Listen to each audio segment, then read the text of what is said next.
Hey everyone, TitanLord in post here. I just wanted to thank Pom Pom for the wonderful overlay that she has made for the podcast, as well as the thumbnail that you'll see, but I haven't even seen yet. But we have a design we're working on, and I know it's going to be great. I will give her a shout out later on in the video, but I just wanted to stop here and do it now before things get going, because you're going to notice it immediately. Anyways, thank you so much for the support. Thank you for the help. Thank you all for the positive feedback, and I hope you enjoy this episode. Hello everybody, and welcome back to the Arena Brawl Cast, episode 3. My name is TitanLord, and I'm joined here by my friend Myriad. Say hi, Myriad. Hello everybody. Alright, and this week we have some very interesting topics we're going to talk about. We're going to have two main focuses this week. The first one is deck brewing, collaborative deck brewing, decks we've brewed ourselves, decks we've built from scratch, maybe we tuned them from another list, that sort of thing. We're also going to challenge each other to build some specific commanders that we'll talk about later this week, how we did. The second major thing we want to talk about is it's tournament week. There's going to be a top 8 tournament co-casted by Covert Go Blue, I'm Not Fine, and BP Radiant. Going to be this Saturday. I think it's going to be at like 8 or 9 in the morning for me. Other time for Myriad here. So what's your local time? Your time zone? My time zone is GMT -7. So GMT -7 morning for you. Yeah, so it's going to be like later in the evening for some people, but for me it's going to be like 8 in the morning, 9 in the morning. And then we're just going to talk about that for a little bit, how I'm feeling, because I'm playing in that tournament. So I think there's going to be some interesting subject matter there. Okay, so Myriad, I'm going to start you off with this one. Talking about decks we've brewed, decks we built from scratch, maybe decks we're very proud of. I'm pretty sure you have a very specific deck in mind for this one. Why don't you take it away? Yeah, well, I might have talked about it briefly before, but look, as the colours and hopefully the overlay by now is displaying. Green-white mid-range, come on, represent. But a Johnny Sleeper Agent. It's just really cool card, and I mean, as soon as it was released in Dominaria, I look at it and I go, the -6 seems pretty good. I wonder if you can like get the -6 off really quickly and like win the game really quickly. And I wasn't alone in this. There was another guy, Sly Scorpion, who had a go as well, and we were basically helping each other try and build some like Turbo Ultimate for Sleep Agent. Nice. Where we put in like every card that's his proliferate is kind of cool. And in green-white, like you have a lot of access to proliferation. So before Brothers War, it was largely like banned colors, which is why like banned Super Friends is usually the Super Friends color is just that the proliferation and support is usually in Bant, so being Selesny is sort of helpful for that. Yeah, and then like you play green, which is just good for ramp, so like any mana dork, and then I can go like turn 1 or 2, I'm gonna ramp a bit so that turn 3 I can cast the Johnny for 4 mana, and then +1. And it will be on 5 loyalty, and the next turn, on turn 4, if I have any spell that says proliferate on it, I can take it up to -6 and then use the -6 on turn 4. And it's like, oh, that's just so cool, you know. It's you do this, and if your opponent has like no interaction, nothing for it, they're just dead in the water. As like really cool idea, and then ran with it. And as time went on, the real test is like, okay, so what if my opponent just goes, I kill your Planeswalker, I kill your Planeswalker, I kill your Planeswalker, then you're sitting around with like a 2/5 with Defender, because it like drew a card, so that's why it's in the deck. You have all these like defensive creatures just sitting on the board doing nothing, and like mana dorks, and that's like, that's like it. And it's like, I can't even get my commander to do anything anymore. So it was really cool when it worked, but when it didn't work, it really sucked. So I needed, I like that deck, but I wanted to see if I could take it further. And I think you succeeded. Yep. You absolutely I think succeeded. so, yeah. I mean, I took it it was two extremes. The first extreme is I want to ultimate as fast as possible, and I'm going to have a bunch of defensive creatures so that opponents can't attack into Ajani. They have to, and then I'm going to ultimate, and then I'm going to cast a bunch of creatures really quick, like really cheap creatures that draw cards, so I can keep playing really cheap creatures and just win off the ultimate on like turn 6. And then the other extreme is, oh, I'm going to try green-white control. It's like, what? Green-white control? That's, I like the sound of not, that. That's not usual. Yeah. So, and it was like, well, the +1 can find planeswalkers, and the -6 is still inevitability. So it's like, you know, if you're playing like Teferi, say, your inevitability on Teferi is -8, where you start just like ruining your opponent's day. So the equivalent for like Sleeper Agent is -6, where it's like, well, instead of ruining the opponent's day, I'm just going to win the game through poison counters. Eventually, yeah. It's just the same sort of idea, except we can't play blue, which is ultimately the reason why that this didn't really work. Like even when, like, yeah, and you play like all the white sweepers, and then you play all the like heavy Super Friends stuff, and then all removal and stuff lower down. You have to drop a bit on the mana dorks, because if you're running sweepers, it's just not very good. But the problem with that list was that I could get the ultimate off, but then the opponent still has like 6 turns to close out the game, because I'd be casting like one planeswalker a turn, maybe, or one thing a turn, like at best, usually. And I'd also have a bunch of interactive spells that wouldn't trigger the ultimate, so the opponent could eventually just close out, and I just have nothing to show for it, so I'd lose.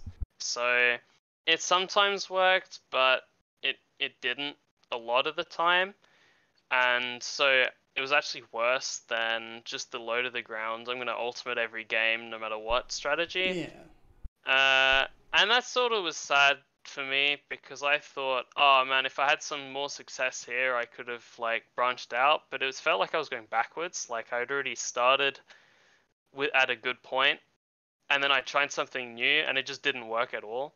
So the next step for this was I sort of combined the two. So I got rid of all the controller elements, but I kept all the planeswalkers. Yeah. And then I also made sure that instead of playing like a 0-4 defender that drew a card, or a 2-5 defender that drew a card, all my creatures could attack directly as well. So that if I was against a deck that was like, I'm killing your planeswalker, I'm killing your planeswalker, I'm killing your planeswalker, I could then just attack the opponent because they weren't doing anything else, and then just take their life total down to 0. And this worked. It genuinely worked. Just attacking with a random rabble of like 1/1s and 2/2s that just gain mana or draw cards or whatever else, value engines. They do damage, and it adds up. And then the -3 on a Johnny can speed that up a bit if I don't think I'm getting the ultimate off. But then, as well as that, if that attack beatdown strategy doesn't work, if the opponent is so focused on a Johnny, because I have all these other super friends in the deck that also have powerful ultimates, and I have a bunch of cards that still say proliferate in the deck, which means the opponent can be looking at, I don't know, Elspeth Resplendent, say, which is on 6 loyalty, and it needs 7 for the ultimate, and they go, oh, I'm just going to target down a Johnny. So they target down a Johnny, and the next turn is proliferation and then you onto Elspeth. And then I ult Elspeth, and I get 5 3/3s with flying, and it's like, beat this. Now I'm killing you in the air, right? So that was just really nice, and it was like a 2-month struggle, because I first of all I was trying to tweak like the first deck. And then I was trying to tweak like the second deck, the control deck, like quite heavily. And then I was just like, I'm getting nowhere. And eventually, like after being kind of unhappy with a Johnny, and then thinking, oh, I'm gonna take a break, I came back with the idea of combining the two strategies. And then I was like, wait, this works. Tuned it, and now I'm really, really happy with the list. So, not like, don't get me wrong, like, not all decks are going to be like this, but sometimes it's gonna take a long time to get a deck right, and I also had a lot of help But along the way. but you did get there, and you've put up Did some get impressive there. stats with the deck. You've had 2 3-0s, right? Or multiple 3-0s with the Johnny now, Well, right? yeah, yep, Yeah. yep, in the So, league as well. So yeah. yep, it proof it works. It can You play did it. it. It works. That's your. I think it's great to have something like that. That's like your crowning achievement. It's like, this is my baby. This is something that I've been working on for all this time, and to have it get put into the league, and just absolutely wallop a couple people in 3-0 for a week. It's like, hey, like, that's a testament to you as a brewer and you as a player, and I think that's an awesome achievement to have. I haven't reached that yet. I've only gotten this far because I've been playing Teferi, which is arguably the best commander in the entire format. So, I mean, like, I had the advantage of starting when the league was quieter. So, but yeah, thanks. But yeah, there's definitely a lot of satisfaction that comes from homebrewing, especially something that's completely under the radar. Oh yeah. So I would have never and then guessed just that. showing up. When I Yeah. think I'm Not Fine had been talking about it, and they said, "Oh yeah, this is Johnny's really good," and I was like, "What? No." And then Yeah. I looked at your list and I watched some of your games available on the YouTube channel. I'll post some links in the description when I get this editing done. There are quite a lot of games Yeah, actually it's for a Johnny. I do like it. I think to the people who listen and you want like a really good like mid-rangey planeswalker deck like this this is the deck to play. It's very fun to watch, and I imagine if you like Super Friends, yeah. I imagine I'm probably gonna test it, give it a spin myself eventually, but it is I think a lot of people are gonna really have fun playing it too. So I hope so. I hope so. My like baby, my commander that I've been trying to really make work is the Quasar Augur of Agonies. Who's an Esper commander from Streets of New Capenna, I think, right? Yeah. Streets of New Capenna.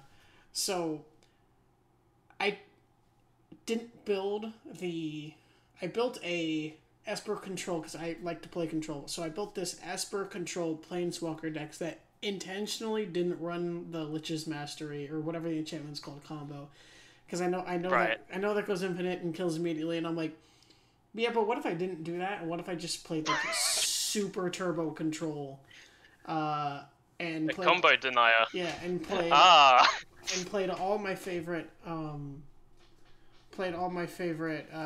planeswalker cards and removal spells and counter spells and card draw spells, and I get to run black market connections and Phyrexian Arena and all the fun stuff that I love doing. That, as much as I love blue-white, man, do I like being in black. Being able to answer stuff on board that slips through my counter magic feels so nice. I do find it funny that two of the black cards you're excited for are black card draw spells, being Arena and the black market connections. Yeah. And it's like, it's not even blue, what? Yeah, well, that's why I like Esper so much. It's like, I pretty much get to play blue-white control with a couple of black spells that I really, really like as well. So, that, and I get to run stuff like Liliana, and any of the Lilianas. I mostly run the 3-mana one. I think I might put the 6-mana one back in. It's a very nice top end, but getting distracted with that. So that's how it mostly started. It's a little bit different now. I ended up cutting some of the planeswalkers from the deck because I ran into this issue where Quasar's not a help you commander, and I don't think she deserves to be. But I ran into this issue where the deck started to really, really struggle against more aggressive decks and even against other more interactive decks. Because I had all these clunky 4 and 5 mana planeswalkers that, it sucks to get blown out with a counterspell. I know. This is coming from the control player, right? I know it sucks. I'm aware. It's just that, like, I started to lose a lot more games as I felt like my opponents were getting better. and the commanders I was getting put up against started to get slightly better over time. So I took out a couple of the, I don't remember which commanders, or sorry, planeswalkers that I took out off the top of my head. I'd have to go through the history of changes, but I'd never put that deck on Moxfield, so I'll never know for sure. I'll never remember that. But Like, what ones are you still running then? I know I'm running Teferi, Hero of Dominaria. I was running Teferi, Master of Time, but I'm pretty sure I cut that. But that's a fun include. I know that's not a great card, but it is a fun card. I'm running Liliana, the 3-mana Liliana. I think I'm still running that. I'm running one of the Jaces. No, two of the Jaces. The Wielder of Mysteries and Architect of Thought. Plus to scry 1 and draw, minus to bounce a creature. It's 5 mana. Gotcha, yeah. I originally had Mordenkainen in that list, and it that card sucks. So that card's not yeah, which is yeah actually crazy to me. It's so fun. many people were high on that one originally. It's I don't think it's good at 6 mana. I think if they he got adjusted to be a 5 mana planeswalker, like make his ult and his minus worse somehow, but keep the plus. I think he'd be better. Maybe give him lower loyalty, something, I don't know. But 6 mana, he's just not enough impact in my opinion. I have the new mono blue Teferi Tireless Pilgrim. That card, I love that card. That's my new favorite. I like all the Teferis; they're all fun, except for the dual deck Teferi, like Teferi Time Better. That card sucks, but the rest of them are good. The signpost unplayable walker, yeah. Every set. Yeah, that card stinks, but the other Teferis are very good and very fun. So it's just like a hodgepodge of like the best removal spells and counter spells and the best board wipes and a whole bunch of greed cards because I love greed cards. I like to dunk on greedy good stuff decks, but oh man, some of them are so much fun. That's my fun deck. I think I had at one point, I have like 150 something games, and I have like a 67% win rate with that deck, which is pretty good.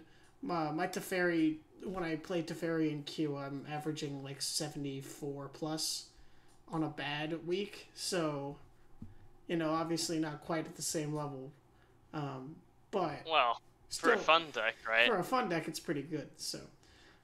That's my baby. I'm gonna bring that to the league 1 week, or sometime eventually. I'm gonna keep tuning the list.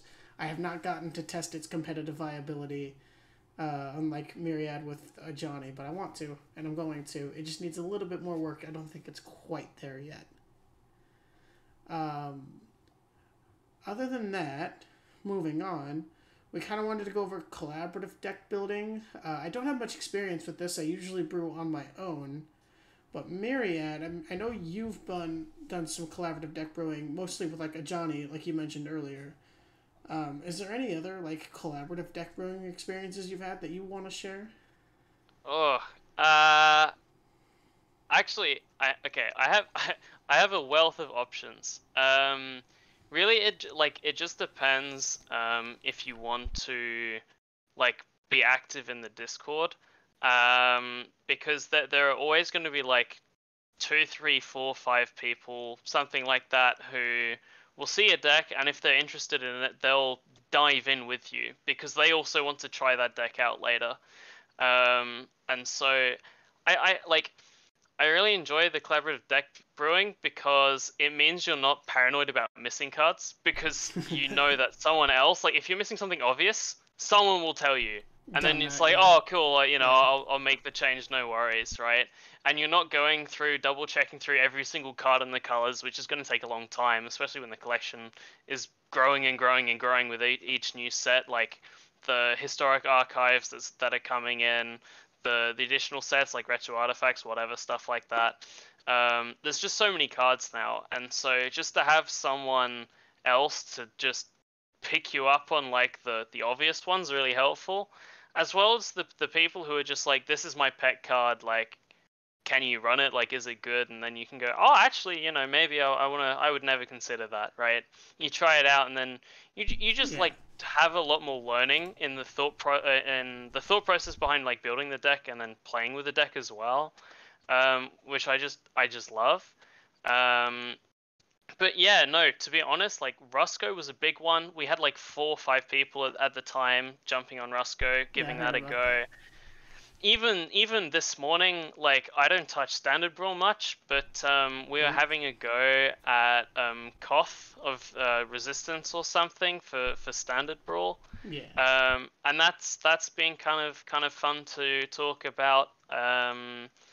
And yeah, like and even as challenges, like someone will have a brew that they're super hyped to like play with, right? And then they Yeah. play with it, and then they try and tweak it on their own, and they're like, "Oh man, like I'm really struggling. I'm just gonna Yeah. leave it here." And then someone else can look at that, go, "Oh, I thought that had potential," and then they'll jump on and they'll say, "Actually, I'm having some success if you try like Yeah. this way, right?" Yeah. And Like then bring you back to it with fresh eyes, sort of thing. yeah, like I wish I had that sometimes especially when I'm brewing for the league and the tournament. It's like, man, I wish I had somebody else here building the deck with me, because like I miss things or I make bad inclusions like all the time. Because like I've had this weird thing where like there's a couple people who will ask me about the fairy builds, and I'm like, look, I'm gonna be real here. I don't fully know what I'm doing yet. So having extra people to help is a nice bonus to have. Yeah.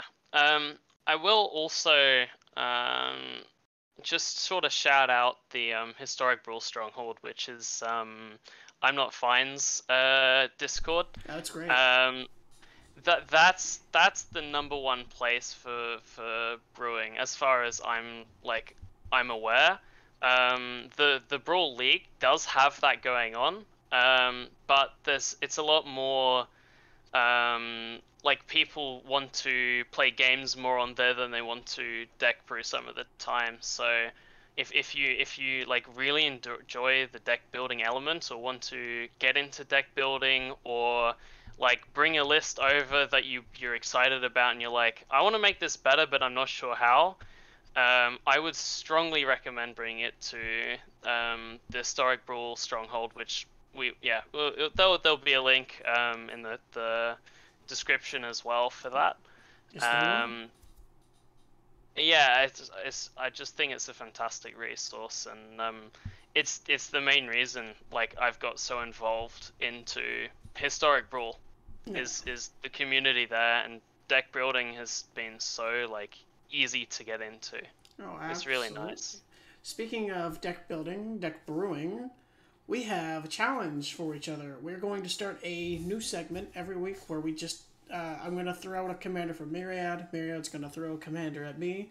We're going to brew them, and we're going to play 25, 50 games, somewhere within that range. Maybe a little more, maybe a little less. Depends on how much Magic we want to play that week. But Yeah. and then we're just going to talk about maybe some underappreciated commanders, maybe some overappreciated commanders, maybe challenge some like what's the term? Some assumptions. Maybe challenge some assumptions. Maybe challenge some Right. established thought about maybe already established commanders, or commanders that people have maybe underlooked, maybe not really given their time to shine. And I think we have some pretty interesting choices. My pick for Myriad's commander this week is going to be Kranko, Tin Streak Kingpin, as Well, the a 3-mana one. the 3-mana one. Oh, okay. So I know it sees. Some people are very high on it, but I never see it in the league, and I never see it in queue. I think I've seen it in queue once, and it ran into Teferi with several board wipes. So that's not a great example of the deck shining. But outside of that, I think it's a very interesting, very aggressive commander that I think people just kind of default to the other Krenko or maybe Muxus if they want a mono red goblin commander, but I think it's better outside of just being a goblin commander. I think make that work. It's definitely got some surprising elements to that list. But for you, I wanted to see Rivers of the Claw. I Okay. just like it. It reminds me of one of the first Historic Brawl decks I made, with Kalia, which was like Abzan for like angels, demons, and dragons. Yeah. And Rivers is like Martyr. slightly better than that, but it's only dragons. You don't need white though. It's You don't need. Rakdos. Yeah. But you don't Yeah. need So white you're in dropping dragons. white, but I mean, yeah, you're playing dragons Well, anyway. you do lose swords to plowshares. Best card of the You format. do. Yeah, but you have like black and red. You know, you have interaction if you need. Yeah. And sort of the game plan there is gonna be like, well, presumably it's gonna be, hey, I want to cast a big dragon. Oh, it's dealt with. I'm gonna cast it from the graveyard. You know, just a lot of value from the commander.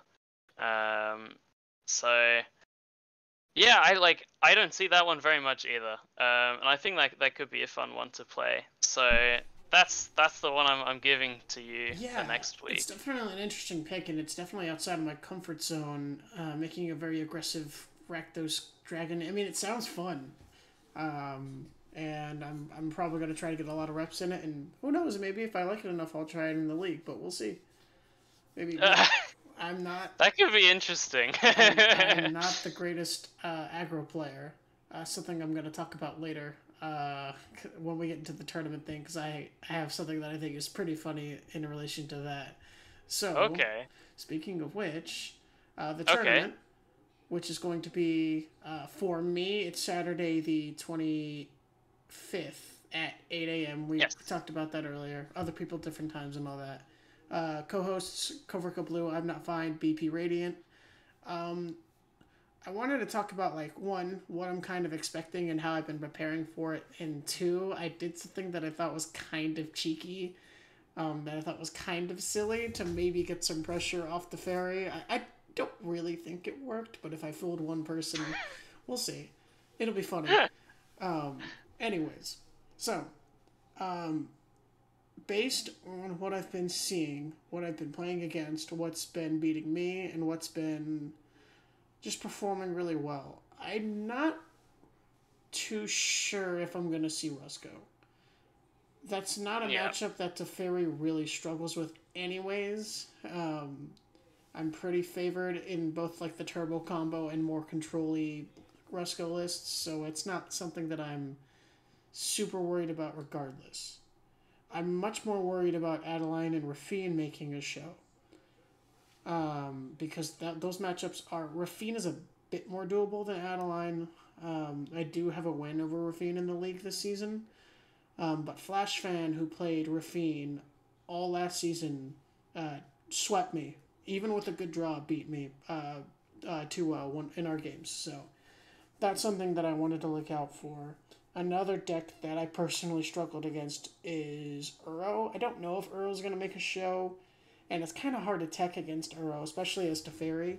That's kind of a soft spot on the matchup chart anyways, and I don't know how to tech against Uro that well.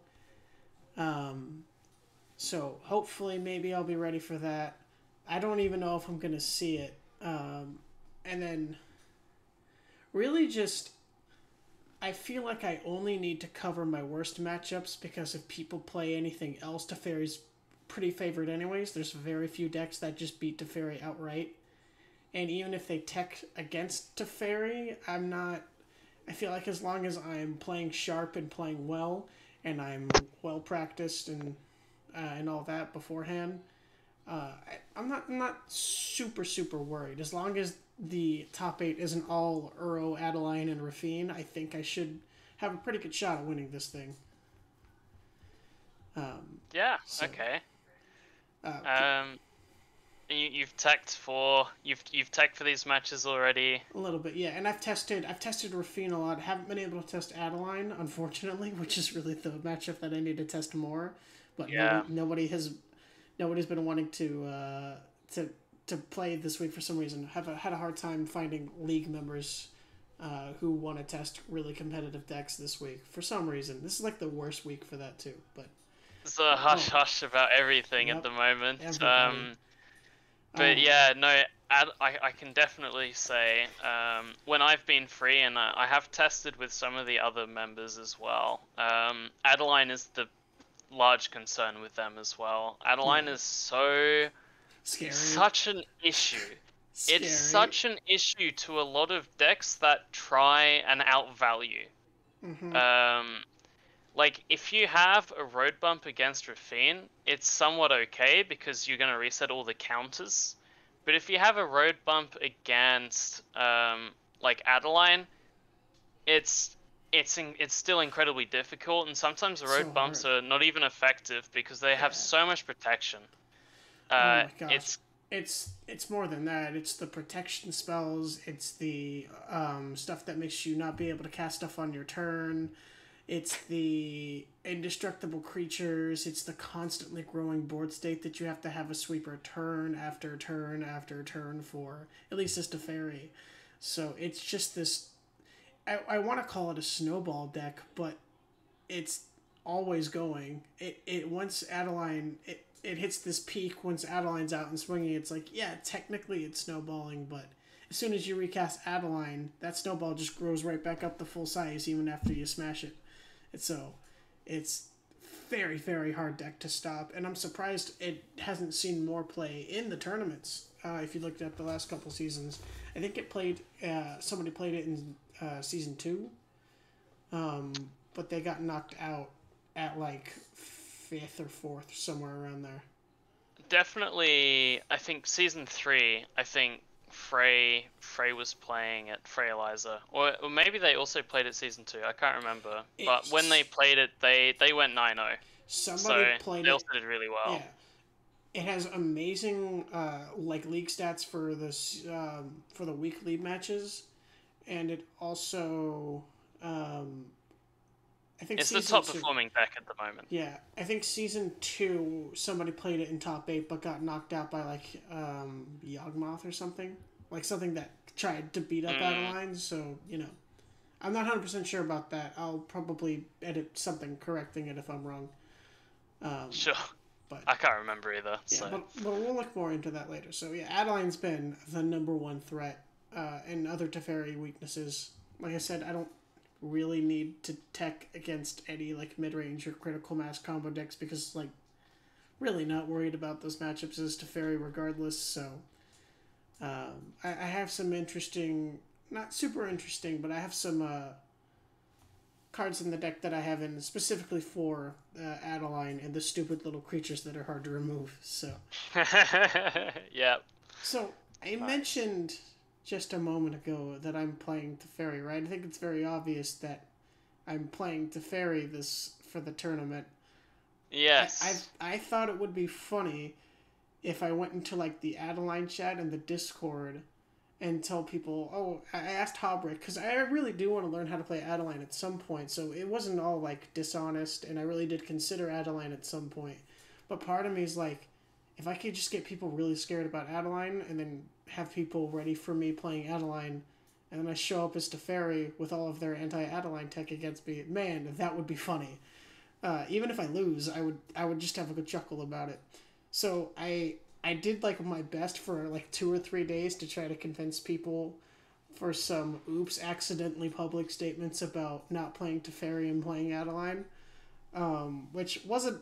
I thought it was funny. Maybe not the most clever. Maybe it was clever. I don't know. That's not up for me to judge. But I'm hoping maybe I tried to get some thoughts off of Teferi and onto Adeline to maybe give myself just a tiny bit of a better shot at winning this tournament because I really want to win. And if not, it's at least funny. Yeah, look, I mean, any strategy is a good strategy as opposed to no strategy. Like, I mean, even talking to people in testing, people are expecting 2 people to be on blue-white control because also someone's going in with Azor that they've the Lawbringer or something. Matt Matator has been playing Azor all season. Yeah, like all season. So it's yourself and him that have been playing like blue white control over and over and over and over again. And so people who have been rolled, week in on some of the weeks have been keeping an eye out, and so for them it's hard for them to not tech for blue white control. But again, it's like when people are doing that, like Uro is an option that has been considered multiple times by multiple people. That Uro struggles so much against Adeline. Yes. So I was gonna say. yeah, while it's fantastic into stuff like Uro, stuff like a surprised Roscoe, I did give that a go in testing against them because I thought Roscoe is still a very competitive deck. Mm-hmm. Oh, And anyone from the top 8 could randomly pick it up, and I think they would have some success with it. But like Uro's great against those, but yeah, Adeline's a really big issue. It's somewhat okay against Rafine. Like again, like the blue sweepers, they're all going to be bounce spells. So against Rafine, when you're resetting the plus on counters, it's pretty good. Yeah. It's pretty good, and especially with Rafine just not really having any haste threats or protection as much. But Adeline, every single card is put in the deck for protection, for punching through, for making a massive snowball, and then keeping that thing going.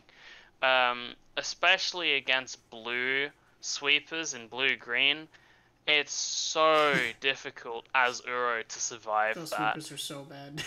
It is possible, but it's very hard, and it involves something like playing Uro and escaping it like ASAP, so you get a 6/6 on the board, Plus and then attacking with it, so you're gaining like 3 life every turn.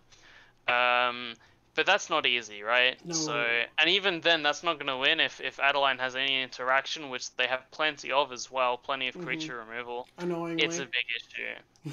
Yeah, they do have it. White has some good interactions. Oh, yeah. So mono white aggro, it's still an issue.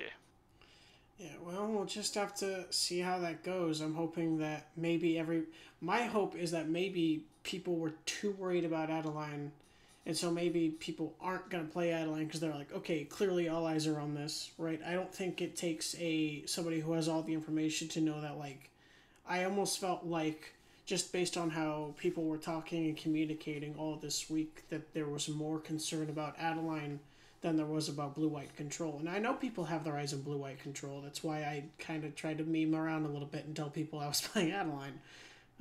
But, I feel like that's been the deck that really strikes fear into people more than blue-white, because blue-white usually, it is usually also the weakness of that deck is the pilot. It's very easy to make mistakes in blue-white. It is a hard archetype to play. This isn't me tooting my own horn, right? I'm not the greatest blue-white player. Not yet. Maybe one day. Maybe. But I make a lot of mistakes, and I went 3-0. I'm playing, like, arguably the best deck in the format, and I went 0-3. Sorry, I said 3-0. I went 0-3 a week against matchups that I really probably should have beat, because I wasn't playing optimally. So blue-white's a deck that, despite the fact that how good it is and how good the card quality is in blue-white and how good that game plan is when presented against the other really good commanders, like something like Chandra or like Rusco or even like Rafine, which it can take on Rafine with a good enough draw fairly well, I'd say.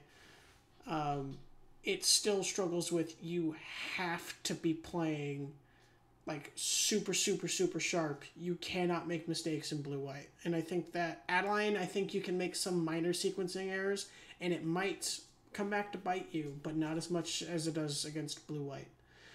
The other commander that was mildly concerned about, but I really don't know how I would tech more against, is Kinnan. I think Kinnan has a spot to maybe shine this tournament, but I know there was one Kinnan player who did really well this season, and he got into top 8 with Kinnan. So that was on my radar.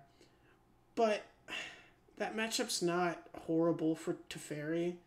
Usually Kitten has a lot of interaction, but I also have a lot of removal and a lot of sweepers. And I have lost to like nut draws with Kitten when they were on the play. Like that's the strength of the deck, is the nut draw is like unbeatable. But I'm looking out for it. I don't have too much Kitten tech that's specific because I feel like the Adeline and the Rafine tech also works well against Kitten and that strategy, but other than that, we'll see. It'd be interesting to see if Kitten can make a big comeback, because I think up until this season, or up until very recently, I hadn't been taking Kitten very seriously, but now that it's might be in top 8, I'm not sure. Now we get to really see what the deck is made of in top 8. At least for me, at least. I know other people have seen it in top 8 already, but now I get to see what it's really made of. If it shows up, I don't know. I don't know what other people are playing. At this moment in time, deck lists are not public. So I haven't even submitted my list. But, you know. Yeah, for week to week, deck lists aren't published until all pairings are up. So this is for top 8, this is for week 1, week 2, week 3, week 4. But as soon as pairings are up, then yeah, deck lists become public. And it's sort of where you get to week 3, week 4, and tournament week, where pairings are more set and you can see who you're going to play against, where the people who play a variety of decks have an advantage of, you can't tech against this person because they play everything, right? Birthing Potter's like that. I don't know what Birthing Potter's going to play at all. I can't even guess. Yeah, they've had success with pretty much everything, and even in testing, they've been trying quite a lot out. So, but yeah, I mean, specifically, I think for this top 8, the meta seems to be very well defined around blue-white control and aggro. Yeah. So, and the things in between are either going to really beat one archetype or really beat the other archetype. That's what we're finding.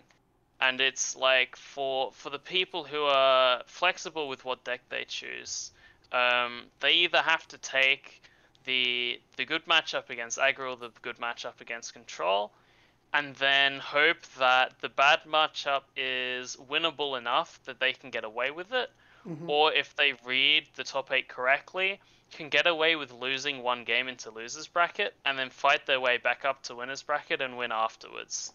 So this could be a top 8 partly determined by pairings. That could be the case. But the addition of the double elimination should also fix that a little bit. So even if some deck gets knocked out really early, I mean, we saw this in Season 3. Teferi got knocked out to losers bracket pretty early on, and then came back to fight through and the losers bracket, and then win twice against Rusko in the finals. So and that wouldn't have happened with single elimination, right? We would have seen the Rusko, the boogeyman, take over. Yep, Rusko best deck confirmed, but no, not really. Did not happen. Yeah. So, yeah, it would be very interesting. Of course, we have a really good team of casters this time as well. The VOD's going to be up on Twitch. There's going to be a recording on YouTube as well. When we can, we'll have the timestamps. That might come a little bit later because that does take a lot of time to go over, like 8 hours of footage and say where the games are going up. But that will be available probably, well, yeah, like around next week, something like that. You can expect to see that, and I'm sure when that does come out, or if it's already came out, that will also be linked under. But honestly, if you've seen this video, you probably have access to that video. So, well, this video, I'm going to try to have this video published on Wednesdays. By the way, this is going to be a little bit of a shorter episode, but I just want to wrap it up with this one. We're going to try to make Wednesdays the regular release schedule, because right now it's been like Wednesday, Thursday, and then I had to re-upload episode 1 because of some editing things. So I'm gonna try to have every episode up by Wednesday, by about 12 o'clock in the afternoon my time. Again, GMT -7. So hopefully that should be the regular upload time. Special thanks to Pom Pom. There should be a beautiful, glorious overlay around us. We don't see it, but you will. So thank you very, very much. I meant to thank her at the beginning. I kind of forgot. I'm sorry, but thank you very, very much for your dedication and helping us make this podcast look as good as it can for the people who stick out and watch it. Other than that, Myriad, do you have anything else you want to add before we go? Oh, I mean, if we're on the, thanking people, I also want to thank the community, because the community is awesome.